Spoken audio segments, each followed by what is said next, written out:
हे बघ, तुला बार्थोलिन सिस्ट आहे आणि बार्थोलिन सिस्टला प्रत्येक वेळेला ऑपरेशन करायलाच लागतं असं नाही आहे. तुझ्या केसमध्ये ऑपरेशन नाही करायला लागणार कारण ती छोटीशी आहे आणि त्याला इन्फेक्शन झालेलं नाही. पहिल्यांदा तुला सांगते बार्थोलिन सिस्ट म्हणजे असतं काय. बार्थोलिन सिस्ट म्हणजे गर्भाशयाच्या मुखावर एक ग्रंथी असते, तर त्या ग्रंथीची जी डक्ट आहे ती ब्लॉक झाली की त्या ग्रंथीतलं जे सिक्रिशन असतं ते त्याच्यात साठायला सुरुवात होते.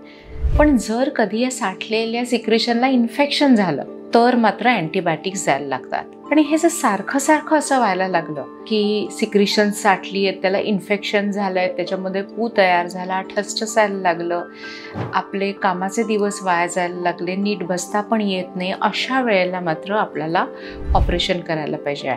आणि हे ऑपरेशन फेल होण्याची शक्यता असते जर इनएक्सपिरियन्स सर्जनने केलं तर. कारण ही सर्जरी व्यवस्थित करायला लागते, पूर्णपणे ती एकतर ग्लँड काढून टाकायला लागते किंवा त्याचं मार्सुपिलायझेशन करायला लागतं.